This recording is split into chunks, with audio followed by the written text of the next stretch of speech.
So we're back yet again, and the usual reminders, if you go out to the YouTube video, go down to the description underneath and expand that out. And we've got links to various things. We got a link to the YouTube video page, and we got a link to Slack, and we've got, I always forget to mention that one. And there's a link to the original ROS Agriculture Index that I'd started. And we've got the big composite index for this meeting where it's each each week I copy the index from the YouTube page and add it onto this other one. So we've got several years of index, and you can go there and you can click on the link and go directly to the video if you want to. And that's I was trying to tie all that stuff together, and it may or may not make sense. And there's probably a couple more things under that description. But again, if you go to the index page, the HTML index, you can see what's there because that's a direct copy of what's on the YouTube page, or you can go to the YouTube page and look at it. Also, just the fact that YouTube put in this clever thing where if you go down under your index and you can put a time and then put something of what's happening, YouTube automatically takes that and builds that little slider, that timeline underneath of the video. So if you move your cursor across, that'll say, "Oh, here's what they're talking about at this point," or you can go down under the description and it says at 3 minutes and 5 seconds, Al is talking about this. If you click on that, that'll put you, it puts it at that point in the video. So it's a quick way to get into it.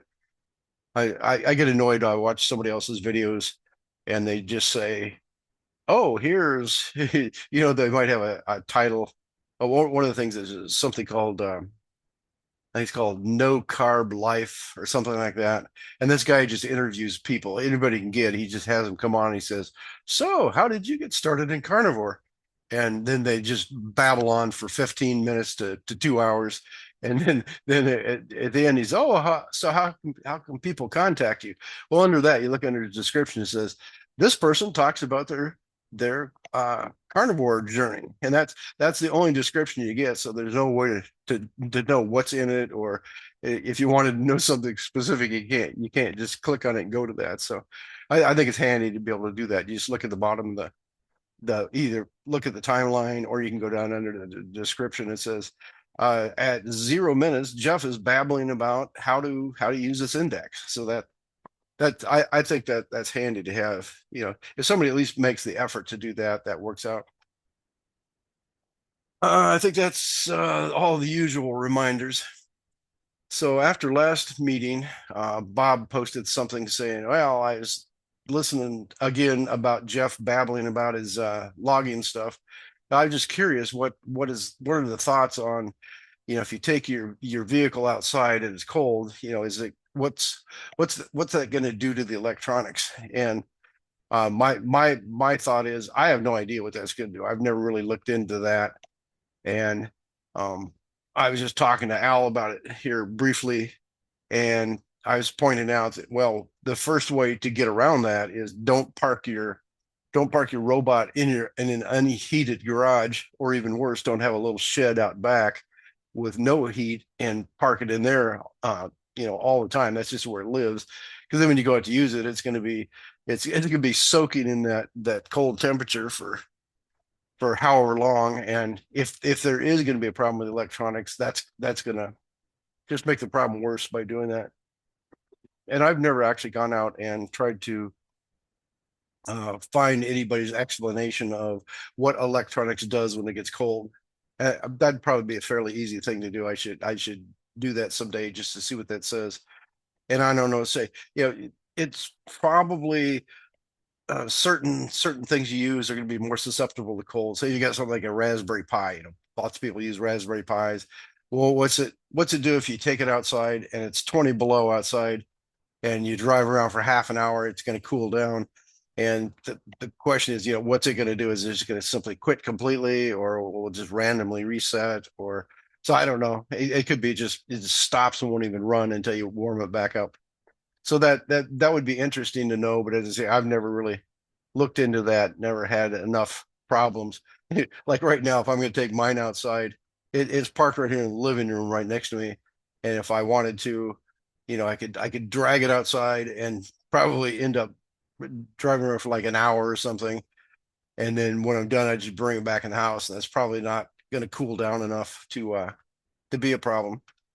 And if you're really worried about the electronics being a problem, you could just start from scratch and say, get an insulated box. So go and get like a styrofoam cooler, get one that's big enough to put a 6 pack of beer or something in, and just actually build your board disconnected electronics and have it still just drop down in that box. So then you put it in the box and put the lid on, and maybe put like a bungee strap over the top to keep it closed. And that probably it's going to slow down the process of the board cooling down. And plus the fact if you got high enough power processor boards in there, they're going to be generating heat anyway. So now you have to keep track to see if it's going to get too warm. And so it's another whole journey you could go down and try to figure that out. But on the other hand, you look at something like a car. Your car sits outside all the time, and during the winter it can get really darn cold. And the thing I noticed is living in Minnesota and going through spells of when it gets cold. You know it's cold out, but you open the door, you go outside, you step off the step onto the snow that's on the sidewalk, and the snow starts crunching. It sounds like you're walking on styrofoam. So it's just you got this weird sound to it. At which point oh, it's cold out. It's seriously cold out. So you get to your car and you either open your car door with a key or you got a key fob. So either way, you unlock the door, and then if you're lucky, the door will open. And if you're not lucky, the door is frozen shut and you're screwed. So you get the door open, then you get in, you go to shut the door, and the door makes this weird sound and it shuts kind of a thud as it shuts. It doesn't make the normal sound. And if you're lucky, the latch isn't frozen, so your door will stay shut. So that's so mechanical things are affected by the temperature, and that's the first thing you notice. So you get in the car and you put the key in, and you turn the key in, and if it goes whoa whoa whoa, you think, oh, it's probably not going to start in there. So then you get a couple of options. You can just wait a few minutes and try it again, or you can just wait till the next day, and hopefully it warms up to the point where you can start it. So mechanically. Oh, the other thing on I think if you're when your engine gets cold enough, I think you don't get the gas doesn't vaporize. Either that or the spark just won't set it off. So no matter what you do, it's just not going to work. And I think the problem with trying to start your car is your car battery, the lead acid batteries, when they get cold, they lose some huge percentage of capacity when they're cold like that. And again, if you had some way to warm up your battery, that would probably get you going. Or if you have some way to jump start it, you can get these battery chargers that say they'll do a jump start, and those may be enough to warm up your battery to get it going. But anyway, so that's two different problems. One, just the basic electronics. If they get cold, they may quit working on you for whatever the physics explanation is on that, or the fact just mechanically everything on your car when it gets that cold, it just doesn't want to move, it doesn't want to start, all those kind of things. So it might be interesting to just if anybody gets curious, just go out to the internet and search up why you can say, why do electronics not work when they get cold, or something like that. And to delve in that just a little bit, you go buy components. You can buy like the commercial grade and industrial grade. And the industrial grade has some really wide temperature range from like minus 40 degrees C up to like 150 degrees C. And then the commercial ones, they'll say, well, they work down to maybe minus 10 degrees C up to 50 degrees C. So that just individual components may or may not they may quit when they get cold, but I don't know. I've never really tried that. Um, so that was some thoughts I had on that. And if we had Bob's not on today, we could have discussed specifically what he was looking at. And he'll probably just say he was just curious, but it is that is a valid thing to think about. And then back to my previous statement, if you really want to design this, if you want to design everything instead of getting anything done, you could build a box that's going to be an insulated box. If you had to, you could put a heater in it, And then you got the other problem, if you got the high powered processors in there, they may generate enough heat. You may actually have to figure out how to get rid of the heat from that. So that's just yet another whole journey you can go down.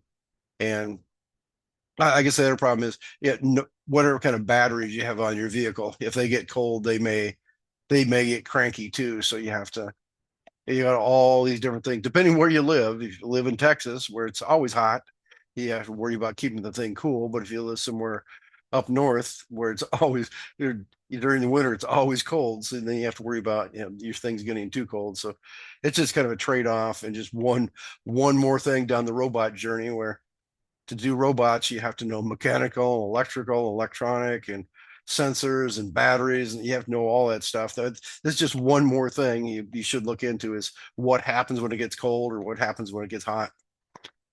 So that since I haven't done any research, I guess that's about as far as I can go into that. And other than that, I haven't gotten anything done. So I'll just take a quick look around. No, I don't see anything fun that I did. Um, so I'm going to say I'm done for today, and we'll turn it over to Al, see if he has anything. Get sharing going. For me, not a ton of progress, but I did get back into more direct robot work. This is, oops, I'm trying to open that up. Keep it open. This is tractor number 2, and I have the board from tractor number 1 that I mounted, and it had been a while since it had been on. So, yeah, that was a little bit of an exercise to get the metal frame remounted, put the gas tank back on. I need to make this fuel line longer, and the next, I have a battery charger running on that, because linked to Jeff's comments about electronics in the cold, I have a base station in Pennsylvania that's runs 7 by 24, and it's running on an RPI, and I haven't noticed any problems. The problem I had was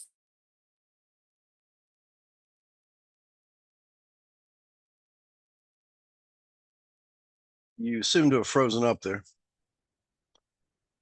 which I don't know if you, when I say that, I don't know if you can hear me or not, if you're frozen. got sun because it was in a unheated.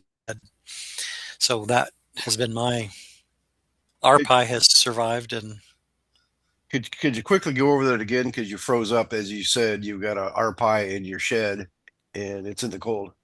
yeah, sorry about that.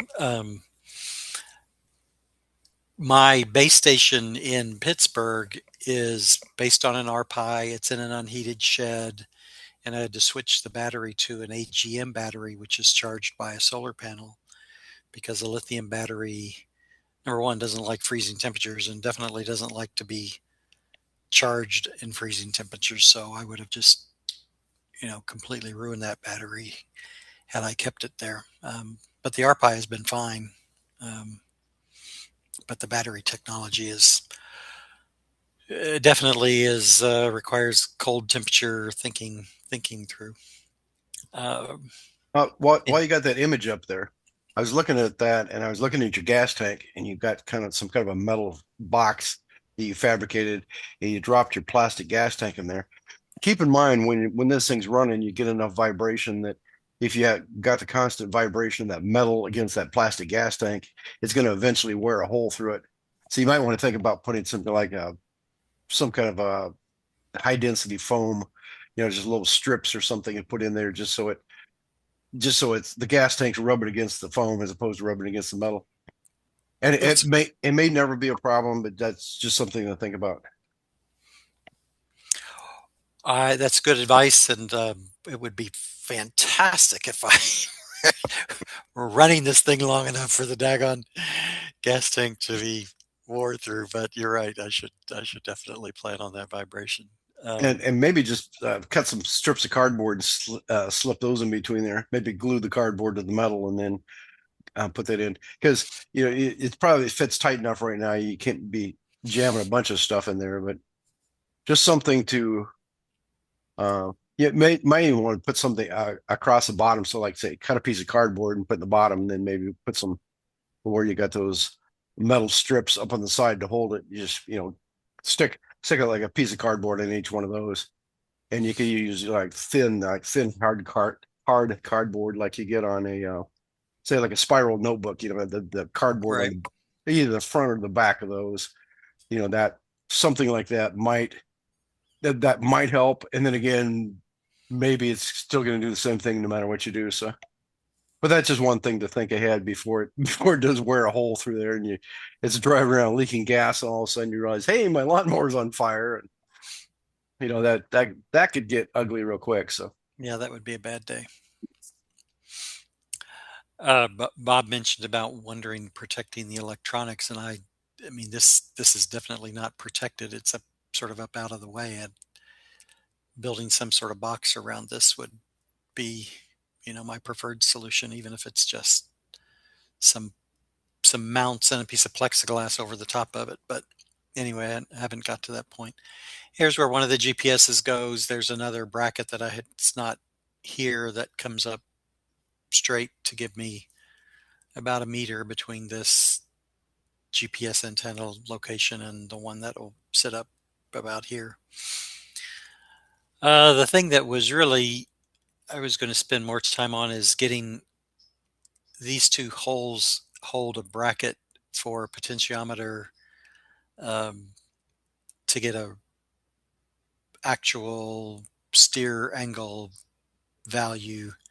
So that on this particular configuration, that in addition to figuring out vibration protection for the gas tank, I need to get the potentiometer taken care of. I need to extend this fuel line. Let's see what else is. Yeah, the motor controller is ready to go. There's a motor you can't see mounted.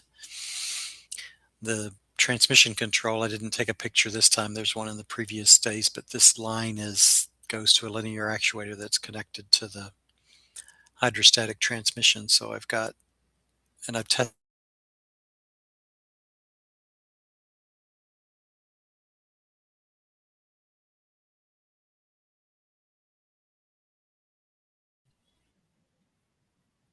okay, I'm going to turn video off and see if it does any better. I happen to be on StarLink here in Brenham, Texas. Maybe that'll keep me from freezing as much.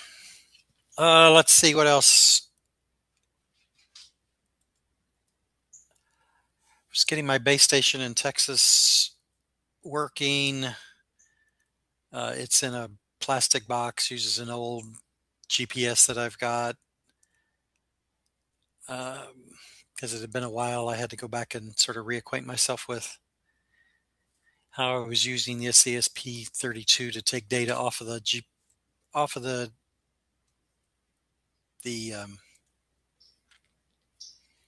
off of the GPS and get it into my I just had it here. Here we go. So I take it off the ESP32, which is connected via a RS-232 to UART adapter, and I push it out to my LAN that happens to be pushed on this particular IP address. And so, yeah, I had to work on getting that working again. It works. It's just I need to do a better job of taking notes and reminding myself how all this works. And I've got some other things that I added here about needing to improve. Going back to batteries, I need a smaller battery. I've got this big honking 30-pound deep cycle battery powering this thing, and I definitely don't need all that. But so worked on that, and I think that's about it for me at the moment. Yeah, trying to get back into things. I'm good. How's your StarLink working out for you? I would give it a B minus, B plus. Um, Zoom is the only thing that's unstable. Everything else is pretty stable, and compared to, I get much more bandwidth compared to the previous. Uh, I'll call it radio solution that I had. I mean, I'm not in a place where fiber at.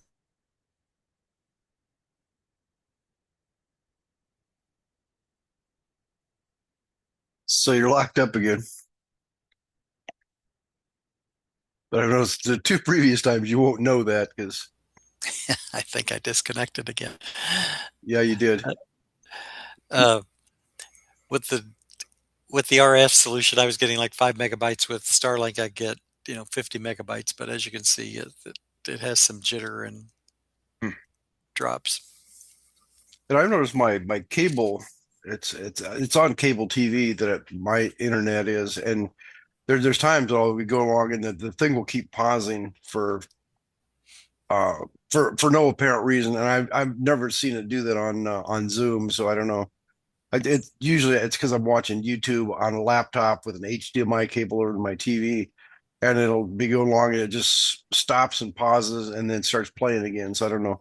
I don't know what's causing that, but I did notice when I was signing up for this, it says, "Oh, and this has far fewer pauses or something like that." So they know their system is screwed up. It's just one of those things.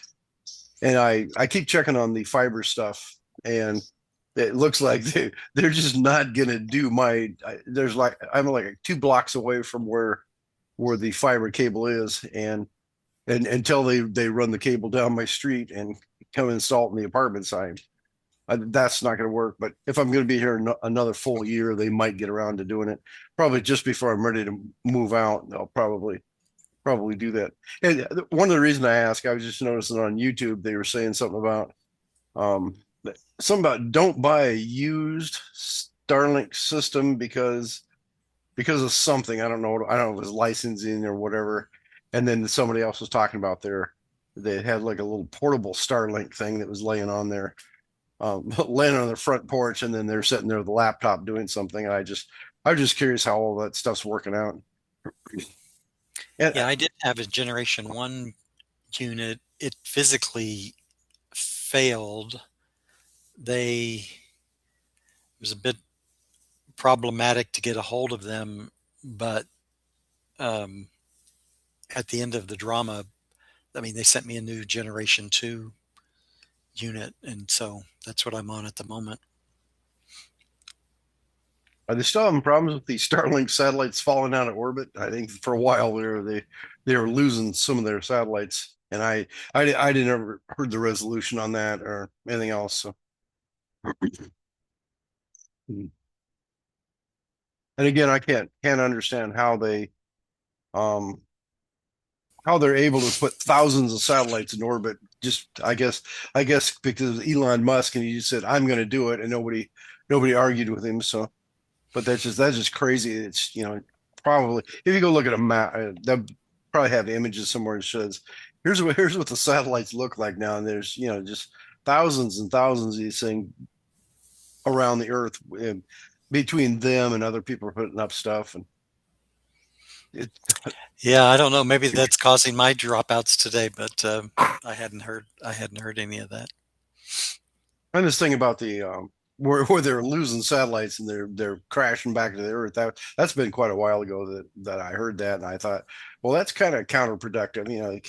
They kept saying, oh, we're putting up more satellites, and they have a big thing. You can see the thing launch, and you can see it get up in orbit, and they'd all peel off and do something. And I thought, I haven't seen that much anymore, so I don't know if they've got as many as they want up there, or people just don't care anymore.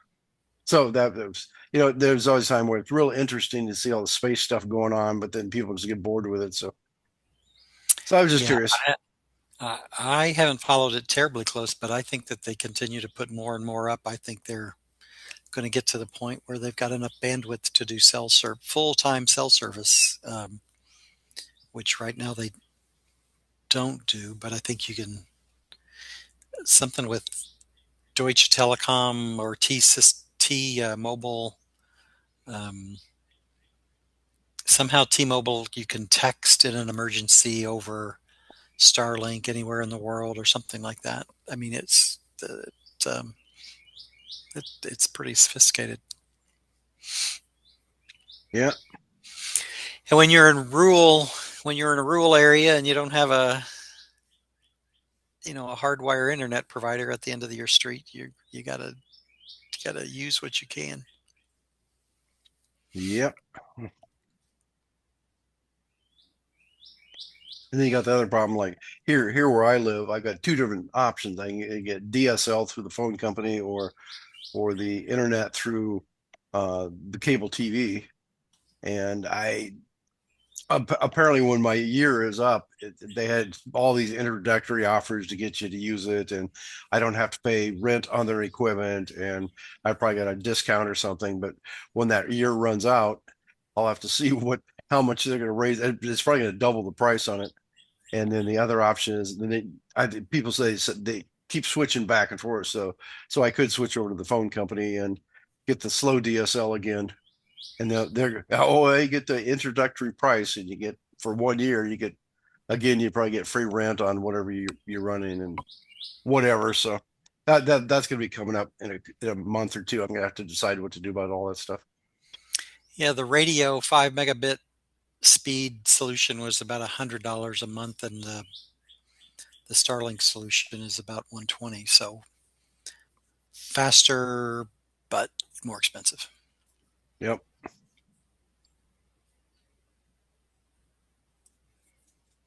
So I think that's all I've got for this time. I'm good. Okay, let's see if again, let me see if I can hit the right button this time. Stop recording.